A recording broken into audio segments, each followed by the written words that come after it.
پلٹنے لگے، ہتھیار ڈالنے لگے، جو ان کا سردار تھا وہ سردار بھاگا خیمے کی طرف۔ تو پھر کیا ہوا کہ وہ مسلمانوں کے جو سپہ سالار ہیں حضرت عبداللہ بن زبیر نے اس سردار کا سر قلم کر دیا۔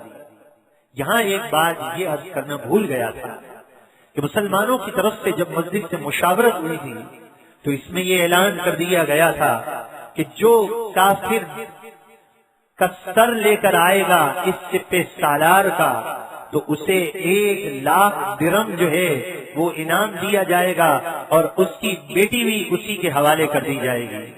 اور اسلام کے قوانین میں سے ہے کہ وہ کنیز بن کے اس کے پاس جا سکتی ہے۔ اب کیا ہوا، جب مسلمان کی طرف سے عبداللہ بن زبیر نے وہ بادشاہ پر جو ایک حملہ کیا، اس کا سر بدن سے جدا کر دیا، اس نے زور کی چیخ ماری۔ اس نے جب زور کی چیخ ماری، اس کی بیٹی وہ حسینہ اور جمیلہ باہر آ گئی، لیکن یہ اللہ تبارک و تعالی کے محبوب کے لاڈلے ہیں، حضرت عثمان غنی کے یہ لاڈلے تھے۔ انہوں نے اپنی نگاہ کو نیچا کر لیا اور انہوں نے بتایا نہیں، انہوں نے اس چیز کا اظہار نہیں کیا، اور آپ دوسری طرف ہو گئے۔ بعد میں جب لوگ مسلمان جمع ہوئے، اب یہ باتیں ہونے لگی کہ انعام کسے دیا جائے گا، اس لیے کہ معلوم ہی نہیں چل رہا تھا کہ اس کا سر کس نے قلم کیا ہے۔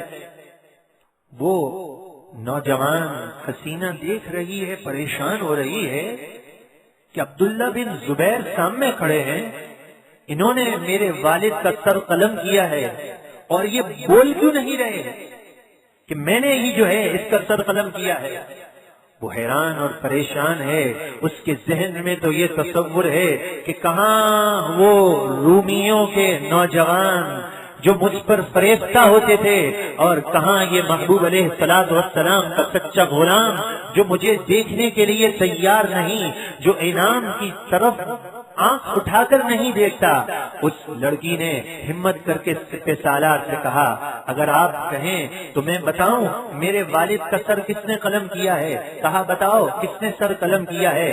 حضرت عبداللہ بن زبیر کی طرف اشارہ کیا، کہا انہوں نے۔ جب ان کی طرف اشارہ کیا تو حضرت عبداللہ بن زبیر سے پوچھا گیا، کیا آپ نے قتل کیا ہے؟ کہا جی۔ تو کہا آپ کہتے کیوں نہیں ہیں؟ ہم تلاش کر رہے ہیں کہ 1,00,000 دینار یہ انعام درہم کسے دیے جائیں گے۔ حضرت عبداللہ بن زبیر کہتے ہیں، میں نے اللہ کے لیے اسے مارا ہے، انعام کی لالچ میں نہیں مارا ہے۔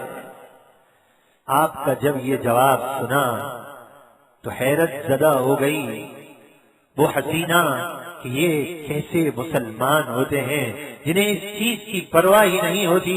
یہ عثمان غنی رضی اللہ تعالیٰ عنہ کی گویا تربیت ہے، اور آپ کے زمانے میں کیسی کیسی فتوحات ہوئی ہیں۔ آپ کی زندگی اور آپ کی تربیت ہمیں یہ درس دیتی ہے، ہمیں یہ بتاتی ہے کہ اے لوگو، اس دنیا میں تمہیں اپنی زندگی کس طرح بسر کرنی ہے۔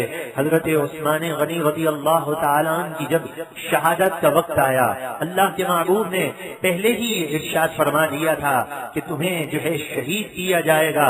لوگ اس چیز کے در پہ ہوں گے کہ جو تمہیں خلہ پہنایا گیا ہے، جو تمہیں قمیص پہنائی گئی ہے، لوگ اتارنا چاہیں گے۔ اے عثمان، تم انہیں اتارنے نہ دینا۔ عثمان اس پر راضی رہے کہ میرے محبوب نے منع کیا ہے۔ اب جب دشمن آپ کے در پہ ہو گئے، باغیوں نے سازشیں کی، لوگ آپ کے پاس حاضر ہوتے تھے، امیر المؤمنین آپ اشارہ کریں ان کی گردن مار دیں گے۔ نہیں، یہ عثمان غنی ہے، رسول اللہ سے وفا ہے کہ اللہ کے محبوب نے جو کہا ہے میں نے وہی کرنا ہے۔ میں نہیں چاہتا کہ میری وجہ سے خون ہو، میں اس بات سے راضی ہوں مجھے تکلیف پہنچے۔ آپ سمجھاتے تھے لوگوں کو، ان محاصرہ کرنے والوں کو منع کرتے تھے، قرآن کی آیتیں پڑھتے تھے، لیکن وہ جب تیار نہیں ہوئے اور جب آپ کو بے دردی کے ساتھ جو ہے شہید کرنے کا موقع آیا، آخری رات آئی، 40 روز آپ نے اس طرح گزارے ہیں، شکوہ شکایت زبان پہ نہیں آئی، پانی بند کر دیا گیا ہے۔ 40 روز آپ روزانہ روزے کی حالت میں ہوتے تھے۔ رسول اللہ علیہ الصلوۃ والسلام خواب میں بشارت دیتے ہیں، اے عثمان تمہیں لوگوں نے بہت تنگ کیا ہے، اے عثمان تمہیں پیاس بھی لگی ہے، کل تم ایسا کرنا روزہ رکھنے کے بعد ہمارے ساتھ افطار کر لینا۔ حضور علیہ الصلوۃ والسلام یہ بشارت دے رہے ہیں، اللہ کے محبوب نے یہ بشارت دی، اور وہ آپ کی رات آخری رات تھی، آپ کی عظمتوں کے قربان ہیں۔ اس آخری لمحات میں بھی آپ قرآن کی تلاوت کر رہے تھے، روزے کی حالت میں تھے۔ راوی یہ بیان کرتے ہیں عصر اور مغرب کے درمیان کا وقت تھا، روزے کی حالت میں یہ عظیم جرنیل سپہ سالار مسلمانوں کے رہنما رسول اللہ کی آنکھوں کی ٹھنڈک شہادت نوش کر رہے ہیں۔ کیا عثمان غنی رضی اللہ تعالیٰ اللہ کی عطا سے ہمیں نہیں دیکھ رہے؟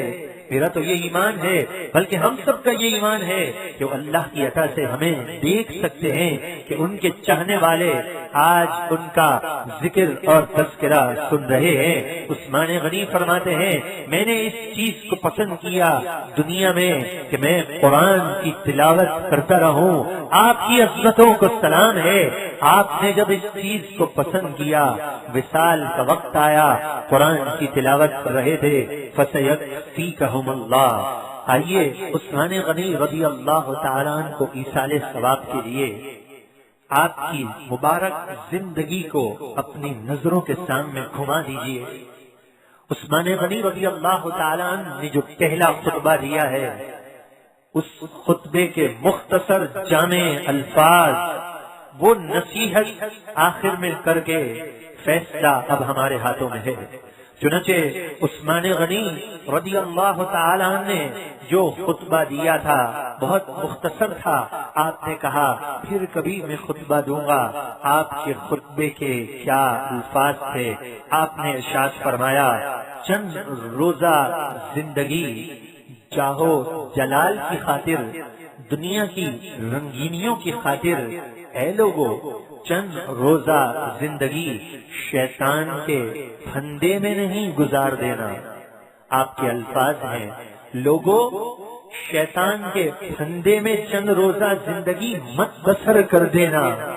گویا آپ یہ سمجھا رہے ہیں کہ لوگو دنیا میں رہتے ہوئے زندگی کی بازی ہار کر اس دنیا سے رخصت نہ ہونا، شیطان کو قریب کر کے زندگی کے ایام نہ گزارنا۔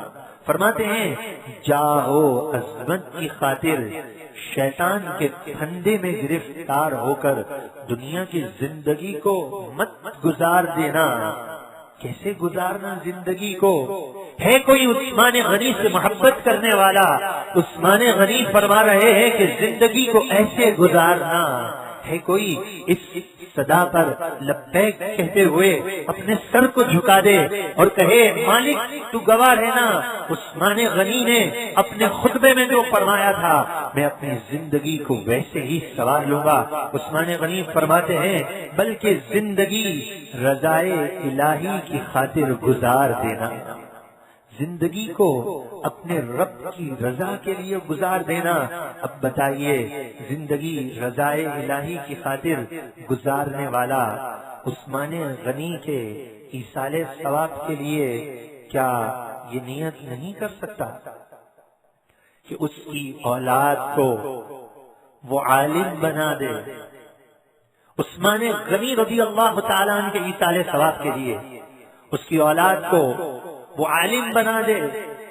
نیت کرنا ہمارا کام ہے، پائے تکمیل تک پہنچانا پروردگار کا